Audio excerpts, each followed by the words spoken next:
Propagating your plant is not only a fun way to expand your collection, but a great way to share with others as well. As long as you remember this one key tip, I'm sure your propagation will be successful. What's up everyone, we're back at it again. My name is Brad, and today what I'm going to do is I'm going to be propagating my Monstera deliciosa, and I'm also going to be sharing some tips and tricks along the way. So without further ado, let's get into the content.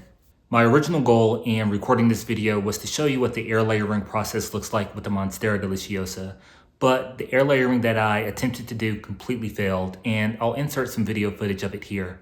As you can see, with the air layering that I attempted to do, the root system really didn't develop at the right spot. So instead of trying to salvage the air layering, what I decided to do was just show you from the get-go what it looks like when performing a water prop. One of the key elements to this water propagation was after I decided to cut the Monstera deliciosa right in between the internodes or right at the internode, I allowed for the cutting to callus over. And the callusing over of the cutting is crucial here because if you don't let it callus over, there's a great chance that your water prop will basically rot. And with that rotting, your propagation will fail. So putting the air layering aside, we're now just going to focus on performing the water propagation. Moss poles are critical to have a nice, healthy Monstera. So here I have a moss pole that I created a while ago, and I want to reconstitute it. So I have some water, and I'm just going to stick it in this water here and allow for this water to soak up in this moss pole. The reason why I want to do this is because it's going to make it a lot easier for when I attach my Monstera cutting to this particular moss pole and allow it for it to grow upward. So here's the number one thing that people get wrong when it comes to not only propagating their Monstera, but other houseplants as well. They wait too long to transfer their cutting from water to soil. The reason why this is crucial is because right now the Monstera is developing these water roots. These roots are best acclimated for water, but long term, I want this plant to be able to survive in soil. So the sooner that I can transition my plant between water to soil, the better. If you wait too long for those roots to develop in that water, what's going to happen is it's going to make it even more difficult for that transition between water and soil to occur. So just keep that in mind when you are taking cuttings from your plants. This has been in water for about a week and a half, and it's already developed a great root from the aerial root, and it also has another root that has developed underneath as well. What I'm going to do is I'm going to take this potting soil, I'm going to put in one of my little plastic planters here, and I'm also going to give this a moss pole. So let's go ahead and pot this Monstera up. The first thing that I'm going to do is I'm going to take my potting mixture, which is a 50-50 Purolite potting soil mixture, and I'm going to put it into the base of my plastic pot.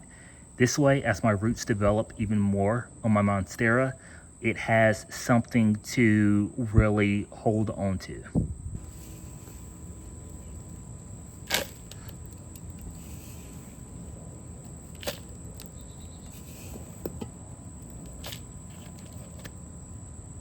So this is about good.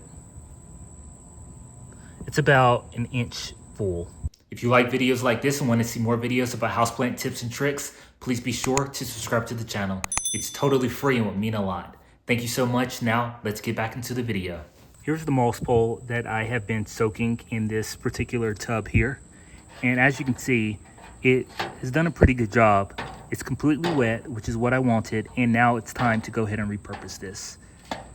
So let's take my moss pole and let's put it into my pot here. A question that I get, which is a great question, is where do you position your moss pole relative to the pot? You want to position your moss pole at the very back of the pot because our goal is not to allow for the Monstera to wrap around the moss pole. Our goal is to allow for the Monstera to grow up vertically on the moss pole as straight as possible. This is how Monstera like to grow.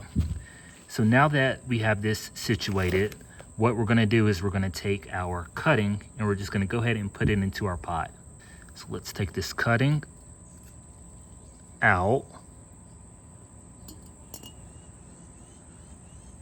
And as you can see, the roots look nice and healthy, nice and white. but they're not super long. We don't want them to be super long because it would make it more difficult for this Monstera to transition from the water to the soil. The next thing that we want to do is we want to position your Monstera to where your next leaf is going to be budded right up against the moss bowl. So this is the back of the Monstera, and you want the back of the Monstera to be positioned up against the moss bowl. So this is a great position here. And now what we're going to do is we're going to backfill.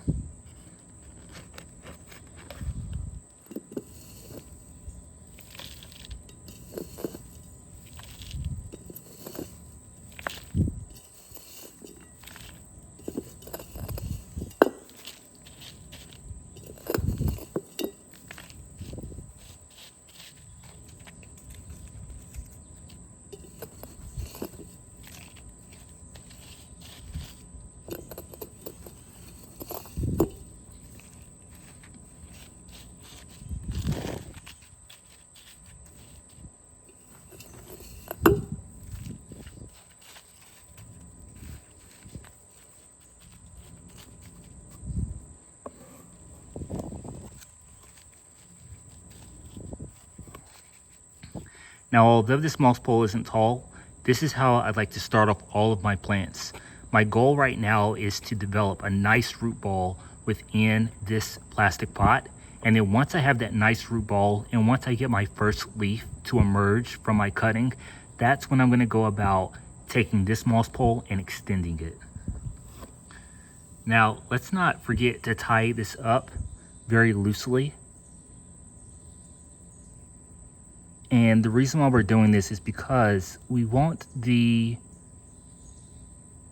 Monstera to grow up vertically, and we want to prevent any kind of bending as much as possible.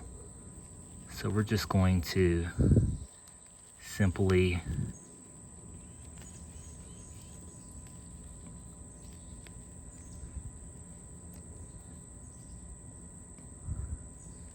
help it along like this. Somewhat challenging to do with one person, but if you have an extra pair of hands, it does make it a bit easier.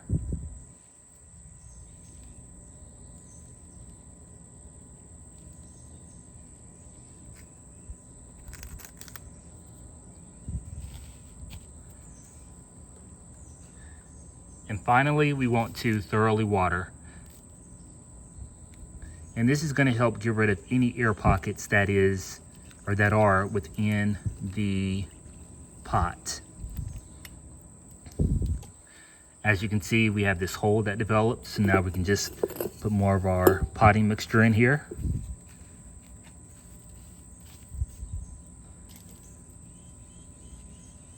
Water some more.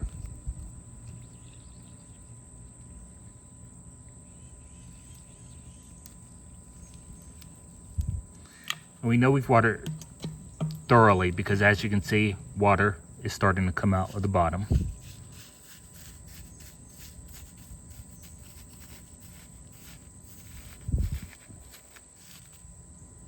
Let's just give this a little bit more.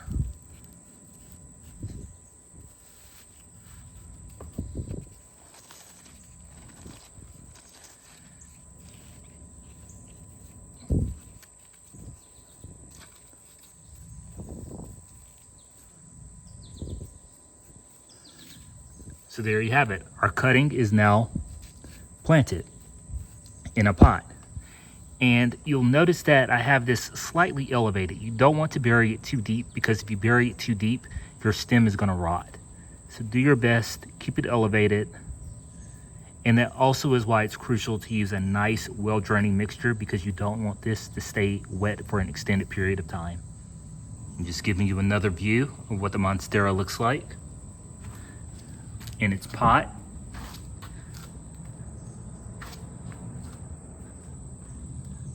And when the new leaf emerges, it's going to emerge straight up, and it's going to be closer to this moss pole here.